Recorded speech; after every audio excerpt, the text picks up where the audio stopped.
Hello Sunday. ಒಂದೇಳು. Hello Sunday. ಇಲ್ಲೇಳು. Hello hello Sunday. Hello Sunday ಅಲ್ಲ, ಅಲ ಸಂಡೆ. ಹಲೋ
ಬಹುಕಾಲಗಳ ಹಿಂದೆ ನನ್ನ ಅಪ್ಪನಾದಂತಹ ಸತ್ಯವಂತ ಭೂಪತಿಗಳು ಆಳ್ವಿಕೆಯನ್ನು ಮಾಡ್ತಾ ಇದ್ರು. ಸಶರೀರವಾಗಿ ಸ್ವರ್ಗಲೋಕವನ್ನು ಸೇರುವ ಅಪೇಕ್ಷೆಯನ್ನು ಹೊಂದಿದ ಕಾಲಕ್ಕೆ ಅನಿರೀಕ್ಷಿತವಾಗಿ ಈ ನಾಡಿನ ಅಧಿಕಾರ ಎನ್ನುವುದು ನನ್ನ ಪಾಲಿಗೆ ಪ್ರಾಪ್ತಿಯಾಯಿತು. ಮಂತ್ರಿ ಮಾಂಡಲಿಕರ ಸಲಹೆ ಸೂಚನೆ, ಗುರು ಹಿರಿಯರ ಆಶೀರ್ವಾದದಿಂದ ಒಳ್ಳೆ ಆಳ್ವಿಕೆಯನ್ನು ಮಾಡ್ತಾ ಇದ್ದೇನೆ. ಸಪ್ತ ಸಮಯಕ್ಕೆ ಓಲಗವ ನಿಂತಿದ್ದೇನೆ. ಯಾರಾದ್ರೂ ಏನಾದ್ರೂ ಕಷ್ಟವನ್ನು ಹೇಳಿಕೊಳ್ಳುದಿದ್ರೆ ಬರ್ಬೋದು.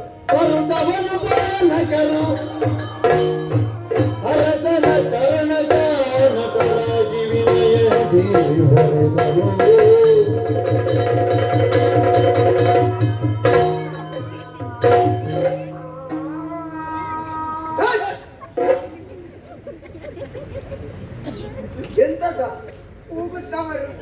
ಇದು ಕೂಗುದ? ನಿನ್ನ ಆಲಾಪನೆಗೆ ಬೆಂಕಿ ಬಿಡಲಿಕ್ಕೆ. ಹೌದು, ಅದಲ್ಲ, ನೀನು ಇಲ್ಲಿ ಇರ್ಬೇಕಾದವನಲ್ಲ. ಅಲ್ಲ, ನೀನು ಇಲ್ಲಿಗೆ ಬರ್ಬೇಕಾದವನು ಅಲ್ಲ. ಕಾಡಿನಲ್ಲಿ ಇರಬೇಕಾದ ವರ್ಗದವನಿ. ಹೌದೌದು. ನಾಡಿಗೆ ಬಂದಿದ್ದಿ. ಹೌದೌದು. ಬೇಸರ ಇಲ್ಲ. ಅರಮನೆ ಒಳಗೆ ಬಂದಿದ್ದೇನೆ. ಬರ್ಬೇಕು ಅಂತ ಇದ್ರೆ ಯಾರು ನೀನು? ಎಲ್ಲಿಂದ ಬಂದೆ? ಯಾಕೆ ಬಂದೆ? ಹೇಳು.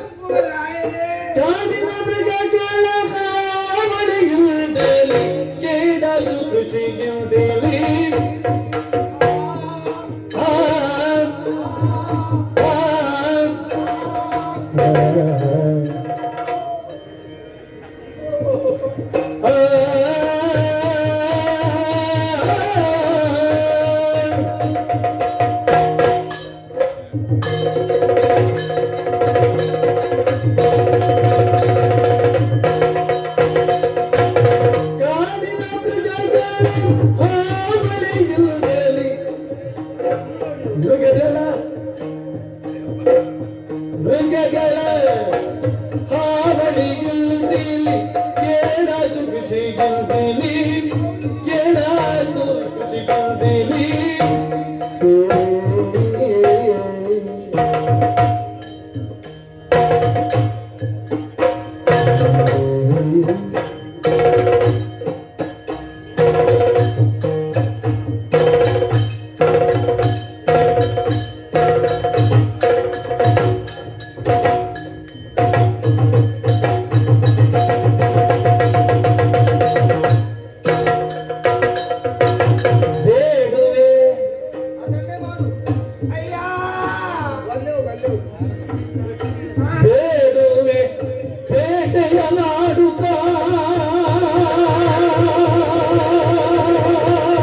ಆಗ ಅದು ಬೇಟೆಯ ನಾಡು ನಮ್ಮ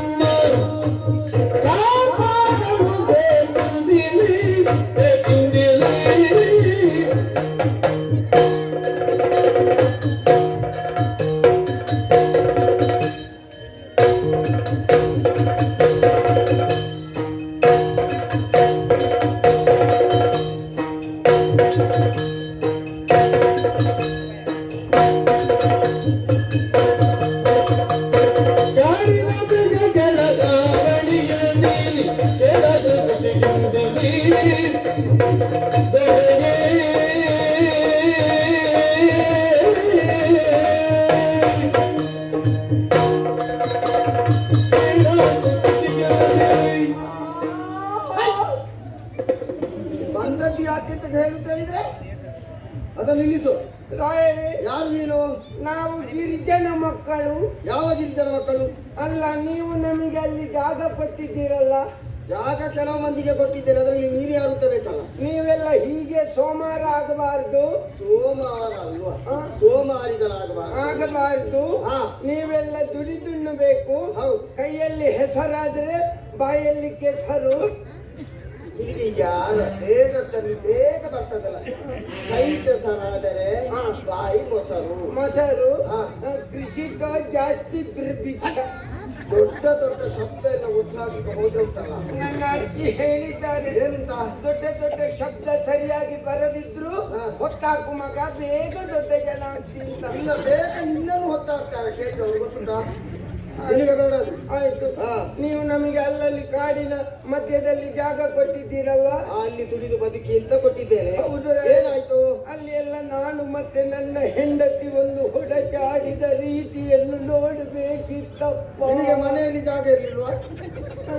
ಮನೆಯಲ್ಲಿ ಜಾಗ ಇತ್ತು, ಮತ್ತೆ ಅಲ್ಲಿ ಹೊರಚಾಡಿದ್ದೆ ಯಾಕೆ? ಅಲ್ಲ, ಅದನ್ನು ಕಟ್ಟು ಮಾಡುವುದಕ್ಕೆ. ಆ ದುಡಿದದ್ದದಲ್ಲಿ ಹೌದು, ಶ್ರಮ ವಹಿಸಿತ್ತು. ನೀವೇ ಹೇಳಿದ್ದಲ್ಲ, ಮಗು ಜೀವನದಲ್ಲಿ ಹೆಣ್ಣಿನೊಡನೆ ಹೊಡೆಚಾಡುವುದಲ್ಲ, ಮಣ್ಣಿನೊಡನೆ ಹೊಡೆಚಾಡು ಅಂತ ಉತ್ತರ ಆಗ್ತಾರೆ. ಎರಡು ಅನ್ನ ಏನಾದ್ರೂ ಸಾಯುವಲ್ಲಿವರೆಗೆ ತಿನ್ನಬೇಕು ಅಂತ ಇದ್ರೆ ಮಣ್ಣಿನಲ್ಲಿ ದುಡಿ ಅಂತ ಹೇಳಿದ್ರಿ. ನಾನು ಹೇಳಿದ್ದೇನೆ, ನೀನು ಏನ್ ಮಾಡಿದ್ದಿ? ನಾನು ಹಾಗೆಯೇ ಕಿಂಕಿ ಮಾಡಿದೆ. ಕೃಷಿ ಮಾಡಿದ್ದಿ? ಮಾಡಿದೆ. ಏನೆಲ್ಲ ಮಾಡಿದ್ದಿ? ಯಾವುದು ಅಂತ ಹೇಳುವುದು ರಾಯರೇ? ಮಾಡಿದ್ದನ್ನು ಮಾತ್ರ ಹೇಳು. ನಾನು ಸರಕಾರಿ ಮಾಡಿದೆ. ಸರಕಾರಿ ಪದಾರ್ಥಕ್ಕಾಗುತ್ತದೆ. ಸರಕಾರಿ ಅಲ್ವಾ? ತರಕಾರಿ. ಅದೇ ಅದನ್ನು ತರಕಾರಿ ಓದಿ ನೀನು ಸರಕಾರಿ ಮಾಡಿದ್ದೆ ಯಾಕೆ? ಅದು ಸರಕಾರಿ ಅಂತ ನಾನು ತಿಳ್ಕೊಂಡದ್ದು. ತರಕಾರಿ ಏನು ಮಾಡುದು ಅಂತ ಕೇಳಿದಾಗ ನಮ್ಮವರೆಲ್ಲ ಹೇಳಿದ್ರು, ಏನು? ನಾವೆಲ್ಲ ಒಂದು 4 ಜನ ಸೇರಿ ಭಜನೆ ಮಾಡುವ ಅಂತ.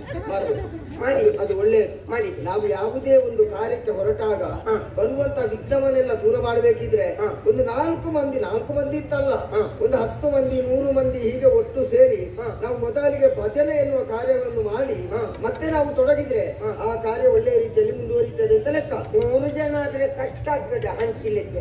ಎಂತದನ್ನು? ಭಜನೆ. 4 ಜನ ಭಜನೆಗೆ? ಹೌದು. ಅದೇನು? ಅದು 4 ಜನ ಸಾಕಾಗ್ತದೆ. ಸಾಲು ತೆಗಿಲಿಕ್ಕೆ ಒಬ್ಬ, ಮತ್ತೆ ಬೂದಿ ಎರಚಲಿಕ್ಕೆ ಇನ್ನೊಬ್ಬ, ಬೀಜ ಹಾಕಲಿಕ್ಕೆ ಮತ್ತೊಬ್ಬ, ಕೊಯ್ಲಿಕ್ಕೆ ಇನ್ನೊಬ್ಬ. ಪಾಪೆ ಆಗಿದ್ರೆ ನೀನು ಹೇಳಿದ್ದು ಭಜನೆ ಅಲ್ಲದು, ಅದು ಬದನೆ. ಅದನ್ನು ಭಜನೆ ಮಾಡಿದ್ಯಲ್ಲ ನೀವು. ತರಕಾರಿ ಸರಿ, ಭಜನೆ. ಆಮೇಲೆ hello Sunday. Hello Sunday. Hello Sunday. ಇಲ್ಲೇರು. Hello hello Sunday. Hello Sunday ಅಲ್ಲ, ಅಲಸಂಡೆ. ಹಳಸಂಡೆ. ಆಮೇಲೆ ಹಾಗಲಕಾಯಿ. ಹಾಗಲ್ಲದಿದ್ರೆ ಹೀಗಾಗಿ ಹಾಗಲಕಾಯಿ. ಆಮೇಲೆ ಪಡ್ವೆಟ್ನಾಯಿ. ಪಡುವಲಕಾಯಿ. ಅದು ಮಾಡಿದೆವು. ಆಮೇಲೆ ಬೆತ್ತ. ಹೌದು, ಅದಕ್ಕೆ ಬರುವಾಗ ತರಬೇಕಿತ್ತು ನೀನು, ಹೀಗೆ ಮಾತಾಡುವಾಗ. ಅದರಲ್ಲಿ ಹಕ್ಕಿಯಾಗಿ ಹಣ್ಣಾಗಿ ಊಟ ಮಾಡುವುದು. ಇಲ್ಲಪ್ಪ, ನಿನ್ನನ್ನು ಸೃಷ್ಟಿ ಮಾಡಿದ ಬ್ರಹ್ಮನಿಗೂ ತಲೆ ಬಿಸಿ ಆಗಿ ನಿನ್ನನ್ನು ಯಾಕೆ ನಾನು ಸೃಷ್ಟಿ ಮಾಡಿದೆ ಅಂತ. ಅದು ಬೆತ್ತಲ್ಲ, ಅದು ಭತ್ತ. ಅದರಿಂದ ಹಕ್ಕಿ ಅಲ್ಲ, ಅಕ್ಕಿ. ಅದರಿಂದ ಹಣ್ಣಲ್ಲ, ಅನ್ನ. ಆಯ್ತು ನೀನು ಹೇಳ ಹಾಗೆ. ಆಯ್ತಲ್ಲ, ಆಯ್ತು. ಅದನ್ನು ಮಾಡಿದೆವು. ಆಮೇಲೆ ಇನ್ನು ಸಾಲಾಗಿ ಒಂದು 4 ಬಾಳೆ ಗಿಡ ನಡುವ. ಬಾಳೆಯ ಹಣ್ಣು ಯಾವುದಾದಿತ್ತು ಅಂತ ನಮ್ಮವರಲ್ಲಿ ಕೇಳಿದಾಗ ನಮ್ಮ ಹಿರಿಯರು ಹೇಳಿದ್ರು, ನೀವು ಮಾಡೋದಿದ್ರೆ ಜ್ಞಾನೇಂದ್ರ ಮಾಡಿ ಅಂತ. ಹೌದು, ಅದೆಂತದ್ದು ಹಾಗೆ? ಅದು ಹಣ್ಣಿನಲ್ಲಿ ಅದೊಂದು ಜಾತಿ ಬರ್ತದೆ. ಅದು ಜ್ಞಾನ ಇಲ್ಲ, ನೇಂದ್ರ. ಅದೇ ಆ ನೇಂದ್ರವನ್ನು ಮಾಡಬೇಕೆನ್ನುವ ಜ್ಞಾನ ನಮಗೆ ಬಂತಲ್ಲ, ಆದ್ರಿಂದ ಜ್ಞಾನೇಂದ್ರ. ಸರಿ ಸರಿ ಸರಿ, ಅದನ್ನೆಲ್ಲ ಮಾಡಿದೆವು. ಮಾಡಿದ್ರಾ? ಇನ್ನು ತರಕಾರಿ ಸಾಕು, ಸ್ವಲ್ಪ ಹಣ್ಣು ಹಂಸಗಳೆಲ್ಲ ಮಾಡುವ ಅಂತ. ಹಂಸುವಿನ ತಲೆಗೆ ಹಾಕ್ಬೇಕು. ಹಣ್ಣು ಹಂಪಲು ಹಂಪಲು ಅದೊಂದು ಹೇಳು ಮಾತಷ್ಟೇ. ಹೌದು, ಸರಿ. ಏನು ಮಾಡುದು ಅಂತ ಆಗುವಾಗ ಹೇಗೂ ಕಾಡಲ್ವಾ? ಹೌದು. ಅಲ್ಲಲ್ಲಿ ಸ್ವಲ್ಪ ಹೊಲಸು ಮಾಡಿದ್ರೆ ಯಾರಿಗೂ ಗೊತ್ತಾಗಲಿಕ್ಕಿಲ್ಲ ಅಂತ ಭಾವಿಸಿದೆವು. ಎಲ್ಲಿ ಹೊಲಸು ಮಾಡಿದ್ದು? ಅಲ್ಲಲ್ಲಿ ಕಾಡಿನ ಬದಿ ಅಲ್ವಾ, ಗೊತ್ತು ಆಗುದಿಲ್ಲ ಯಾರಿಗೂ. ನಿಮಗೆ ಇರ್ಲಿಕ್ಕೆ ಜಾಗ ಕೊಟ್ಟೆ, ಆ ಹೊಲಸು ಮಾಡ್ಲಿಕ್ಕೆ ಒಂದು ವ್ಯವಸ್ಥೆ ಮಾಡೋದು ನನ್ನದು ತಪ್ಪು. ಇಲ್ಲ, ನಾವು ಮಾಡಿದ್ದೇವೆ. ನಾವು ಮರದಲ್ಲೇ ಹೊಲಸು ಮಾಡಿ, ಮರದಲ್ಲಿ ಎಂತ ಪರಿಮಳ ನೋಡ್ಬೇಕು. ಈಗ ಮರದ ಮೇಲೆ ಹೊಲಸು ಮಾಡ್ಲಿಕ್ಕೆ ಹೋಗಿದ್ಯಲ್ಲ, ಮರದ ಮೇಲೆ ಹೊಲಸು ಅದು ಪರಿಮಳ ಹಾಗಿದ್ರೆ ಅದು ಹೊಲಸಲ್ವಾ? ಹಲಸು. ಅದೇ ಅದನ್ನು ಹೊಲಸು ಅದು ಮರದ ಮೇಲೆ ಆಗುದು ಹಲಸು. ಹೌದು, ಸರಿ. ನಾವು ಕೂಡ ಮರದಲ್ಲೇ ಮಾಡಿದ್ದೇವೆ. ಪರಿಮಳ ಹೌದು. ಅದರ ಹಣ್ಣಿನ ಪರಿಮಳವನ್ನು ಕೇಳಿ ಈ ಸಲ ಆಯ್ತು, ನಾವು ಈ ಸಲ ಇದರಲ್ಲೇ ಹೊಟ್ಟೆ ತುಂಬಿಸಬಹುದು ಅಂತ ಭಾವಿಸಿದ್ದೇವೆ. ಸರಿ ಸರಿ. ಬೇರೆ ಬೇರೆ ರೀತಿಯ ನಾವು ಹಣ್ಣುಗಳನ್ನೆಲ್ಲ ಮಾಡಿದೆವು. ಇಲ್ಲಿಗೆ ಬರುವಾಗ ಬರೀ ಕೈ ಯಾಕೆ ಬಂದೆ? ನಮಗೆ ಗೊತ್ತಿಲ್ವಾ, ಮಹಾರಾಜರಲ್ಲಿಗೆ ಹೋಗುವಾಗ, ಬರ್ಗಿಣಿ ಸ್ತ್ರೀಯರಲ್ಲಿಗೆ ಹೋಗುವಾಗ, ಗರ್ಭಿಣಿ ಸ್ತ್ರೀಯರಲ್ಲಿ ಸ್ತ್ರೀಯರಲ್ಲಿಗೆ ಹೋಗುವಾಗ, ಮಕ್ಕಳಲ್ಲಿಗೆ ಹೋಗುವಾಗ, ಮತ್ತೆ ವೃದ್ಧರಲ್ಲಿಗೆ ಹೋಗುವಾಗ, ವೃದ್ಧರಲ್ಲಿ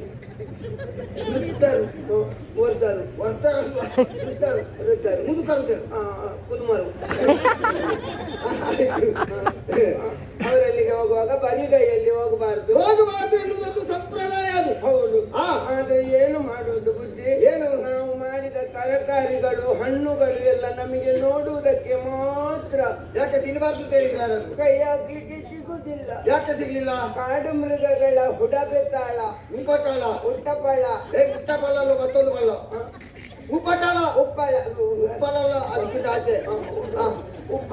ಯಾವುದೆಲ್ಲ ಪ್ರಾಣಿಗಳು ಬಂದಿದೆ? ಯಾವುದು ಅಂತ ಹೇಳುದು? ಅದನ್ನು ಹೇಳು. ಹೇಳು. ನನ್ನ ಮನೆಯ ಹಿಂದೆ ಒಂದು ಕರಡ ಬೆಳೆದಿತ್ತು. ಸರಿ. ಕರಡ ಅಂತ ಹೇಳಿದ್ರೆ ಕೂದಲು. ನನಗೆ ಹೇಳಲಿಕ್ಕೆ ಬರ್ತದೆ? ಅಲ್ಲ, ನನಗೆ ಗೊತ್ತುಂಟು. ಅದರಲ್ಲಿ ಒಂದು ಕರಡಿ ಅವಿತಿತ್ತು ರಾಯರೇ. ಸರಿ. ನನ್ನ ತಮ್ಮ ತಿಮ್ಮ ಕರಡಿಯೊಡನೆ ಉರುಡಕ್ಕೆ ಹೋಗ್ಬಿಟ್ಟು ಕಣ್ಣೆರಡು ಕಲ್ಕೊಂಡು ಕುರುಡು ಮಾಡಿಕೊಂಡು ಬಂದವಳೆ ಬುದ್ಧಿ. ಅವ ಸಾಯ್ತಿದ್ರು ಬೇಸರಲ್ಲ, ಕಣ್ಣೆರಡು ಕಾಲಲ್ಲಿ ಕುರುಡಾಗಿ ಹೋದನಲ್ಲ. ಈಗ ತಮ್ಮಲ್ವೇನ? ಹೌದು. ಸಾಯ್ತಿದ್ರೆ ಬೇಸರ ಇಲ್ವಾ? ಇಲ್ಲ. ಯಾಕೆ? ಆಸ್ತಿಯಲ್ಲಿ ನನಗೆ ಬರ್ತದೆ. ಇನ್ನು ಮುಂದೆ ಅವ ಯಾವುದೇ ಕಾರಣದಿಂದ ಸತ್ರು ನೀನೇ ಅದಕ್ಕೆ ಒಳಗ. ಅವನಾಗಿ ಬಿದ್ದು ಸತ್ರು ನಾನೇ ಮಾಡದಾಗಿ ನೋಡಿಕೊಳ್ಳು. ಆಯ್ತು. ಸರಿ. ಅದಾಯ್ತಲ್ಲ ಕರಡಿಯ ಉಪದ್ರ. ಅದಾದ ಮೇಲೆ ಆಗ್ರ ವ್ಯಾಘ್ರ ಬಂತ. ಬಂತು. ಏನ್ ಮಾಡಿತ್ತು? ಅಯ್ಯೋ ದೇವರೇ, ನಮ್ಮ ಹಟ್ಟಿಯಲ್ಲಿ ದನ ಇತ್ತು. ಅದು ಹಟ್ಟಿಯಲ್ಲಿ ಇರುವುದು, ಮತ್ತೆ ಮನೆಯೊಳಗೆ ಇರುವುದಿಲ್ಲ. ಇಲ್ಲ, ನಾನು ನಿನ್ನೆ ರಾತ್ರಿ ದನಕ್ಕೆ ಅಕ್ಕಚ್ಚು ಕೊಟ್ಟು ಬಂದಿದ್ದೇನೆ. ಸರಿ. ಬಂದು ಇವತ್ತು ಬೆಳಿಗ್ಗೆ ಹೋಗಿ ಅಕ್ಕಚ್ಚು ಕುಡಿದಾಗಿರಬಹುದು ಅಂತ ನೋಡ್ತೇನೆ. ಅಕ್ಕಚ್ಚಿನ ಪಾತ್ರೆಯೊಳಗೆ ದನದ ತಲೆ ಉಂಟು. ದನ ಇಲ್ಲ. ಏನಾಯ್ತು? ತಲೆಯನ್ನು ಅಷ್ಟು ಅರ್ಧ ಭಾಗವನ್ನು ಹಿಂದಿನಿಂದ ಹರಿದು ಆಗ್ರ ಕೊಂಡೋದು. ಅದು ಯಾಕೆ ಹಾಗೆ? ಅದು ಬಹಳ ಜಾಣ ಹುಲಿ. ಹಿಂದಿನ ಭಾಗ ಕೊಂಡೋದ್ರೆ ಹಾಲು ಮಾರಿ ಆದ್ರೂ ಬದುಕಬಹುದಲ್ಲ. ಮುಂದಿನ ಭಾಗ ಕೊಂಡೋದ್ರೆ ಅಕ್ಕಚ್ಚು ಕೊಡ್ಬೇಕಲ್ಲ. ಮುಂದಿನ ಭಾಗ ಬಿಟ್ಟು ಹಿಂದಿನ ಎಲ್ಲ ನಿನ್ನ ಹಾಗೆ ಅಂತ ಭಾವಿಸಿದ್ಯಲ್ಲ. ಸರಿ, ಆಯ್ತು. ಅದು ಆಯ್ತಾ? ಆಮೇಲೆ ಅದಾಯ್ತಲ್ಲ. ಆಮೇಲೆ ಆನೆ ಆನೆ ಹಾ ನೀವೇ ಹೇಳಿದ್ದೀರಿ. ಅದಕ್ಕೆ ಹೇಳ್ತೀರಲ್ಲ ಕೆಟ್ಟ ವಿಧಾನ. ಹೌದು ಹೌದು ಹೌದು. ಆನೆ ಬರುವ ದಾರಿಯಲ್ಲಿ ದೊಡ್ಡ ಹೊಂಡವನ್ನು ತೆಗೆದು ಅದರ ಮೇಲೆ ತಲೆಗೆರೆಗಳನ್ನೆಲ್ಲ ಮುಚ್ಚಿ, ಹೌದು, ಅದು ಆನೆ ಬರುವ ದಾರಿಯಲ್ಲಿ ಬಿದ್ದು ಆ ಹೊಂಡದಲ್ಲಿ ಸಿಗುತ್ತದೆ ಅಂತ. ಹೌದು. ನಾವು ನಿನ್ನೆ ರಾತ್ರಿ ಹೊಂಡ ಎಲ್ಲ ತೆಗೆದು ಅದರ ಮೇಲೆಲ್ಲ ತಲೆಗೆರೆಗಳನ್ನೆಲ್ಲ ಮುಚ್ಚಿ ಹೋಗಿದ್ದೇವೆ. ಸರಿ. ಇವತ್ತು ಬೆಳಿಗ್ಗೆ ಹೋಗಿ ನೋಡ್ತೇನೆ ರಾಯರೇ, ಏನಾಯ್ತಪ್ಪ? ನನ್ನ ಅಜ್ಜಿ ಆ ಹೊಂಡದಲ್ಲಿ ಬಿದ್ದಿದ್ದಾರೆ. ನಿನ್ನ ಅಜ್ಜಿ ರಾತ್ರಿ ಹೊತ್ತು ಅಲ್ಲಿಗೆ ಯಾಕಪ್ಪ ಹೋದದ್ದು? ಅವಳು ಯಾವ ಕರ್ಮಕ್ಕೆ ರಾತ್ರಿ ಎದ್ದುಕೊಂಡು ಹೋಗಿದ್ದಾಳೆ ಯಾರಿಗೊತ್ತು? ಎಂತದಕ್ಕಾಗಿರ್ಬೋದು? ಯಾವುದೋ ಒಂದು ದೇಹ ಬಾಧೆಯನ್ನು ತೀರಿಸುವುದಕ್ಕಾಗಿರ್ಬೋದು. ಅಜ್ಜಿ ಬಿದ್ರ? ಅಜ್ಜಿ ಬಿದ್ರು. ಆಯ್ತು, ಎಲ್ಲರೂ ಸೇರಿ ಅಜ್ಜಿಯನ್ನು ಮೇಲೆ ಎತ್ತಬೇಕಿತ್ತು. ಮೇಲೆ ಎತ್ತಿದ್ರೆ ಸುಮ್ಮನೆ ಖರ್ಚಲ್ಲ, ಮತ್ತೆ ಅಲ್ಲಿಗೆ ಮಣ್ಣಾಕಿ ಅಜ್ಜಿಯ ಗಟ್ಟೆ ಮುಗಿಸಿ.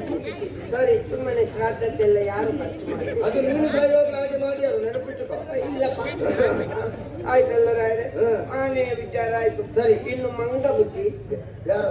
ಅಲ್ಲ, ಬಂದದ್ದು. ಬಂದದ್ದಾ? ಬಂದ ಸಂಘಗಳೇನು ಮಾಡ್ತವೆ? ಮಂಗಗಳು ಬಾಳೆ ತೋಟಕ್ಕೆಲ್ಲ ಹೋಗಿ ನಮ್ಮ ಹಣ್ಣುಗಳು ಬಿಡಿ ಅದರ ಗೊನೆಯೇ ಇಲ್ಲ. ಅದು ಹೋಯ್ತಾ? ಹೌದು. ಸರಿ. ಮತ್ತೆ ನೀವೇ ಹೇಳಿದ್ದೀರಿ ಮಂಗಗಳು ಬರುವ ದಾರಿಯಲ್ಲಿ 4 ದಿವಸ ಜೇಡಿ ಮಣ್ಣಿಟ್ಟು 5ನೇ ದಿವಸದಲ್ಲಿ ಮೆಣಸಿನ ಹುಡಿಯಲ್ಲಿಟ್ಟರೆ ಮತ್ತೆ ಅದನ್ನು ಮುಖಕ್ಕೆ ಹಚ್ಚಿಕೊಂಡು ಓದಿದ್ರೆ ಕಾರಾದ್ರೆ ಮತ್ತೆ ಬರುವುದಿಲ್ಲ ಅಂತ. ಮತ್ತೆ ಬರುವುದಿಲ್ಲ.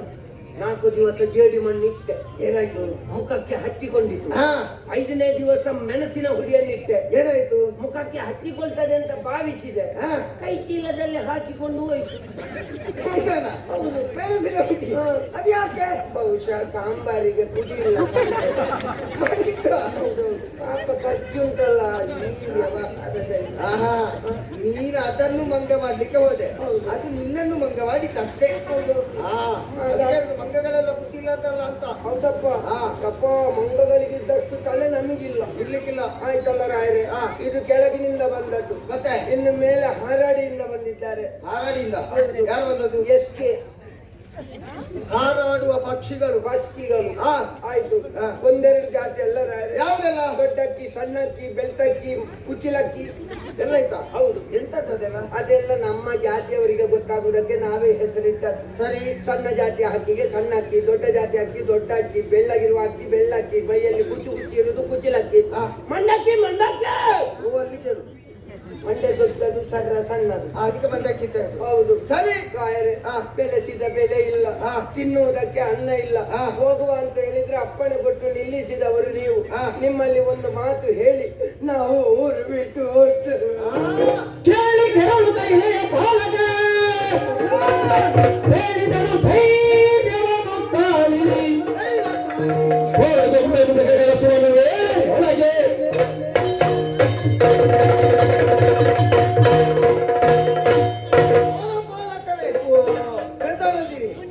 ನಿಮ್ಮ ಕಷ್ಟ ಏನು ಎನ್ನುವುದು ನನಗೆ ಅರ್ಥವಾಯಿತು ಅಲ್ವೇ? ಇದಕ್ಕೆಲ್ಲ ಮೂಲ ಕಾರಣ ನಾನೇ. ನಾನೇ ಬೇಟೆಗೆ ತೊಡಗದೆ ಎಷ್ಟೋ ಕಾಲಾಗಿ ಹೋಯಿತು. ಹೌದು. ಯಾವಾಗಲೂ ಕಾಲಕ್ಕೆ ಬೇಟೆ ಆಡ್ತಿದ್ರೆ ಇಂತಹ ಸ್ಥಿತಿ ನಿಮಗೆ ಬರ್ತಿರ್ಲಿಲ್ಲ. ಅದಕ್ಕಾಗಿ ಇಂದು ನಾಳೆ ಅಂತ ಆಲೋಚನೆ ಮಾಡುವುದಲ್ಲ, ಈ ಕ್ಷಣದಲ್ಲಿ ನಿಮ್ಮ ಜೊತೆಗೆ ನಾನು ಬೇಟೆಗೆ ಬರ್ತೇನೆ. ಬನ್ನಿ ಹೋಗುವ.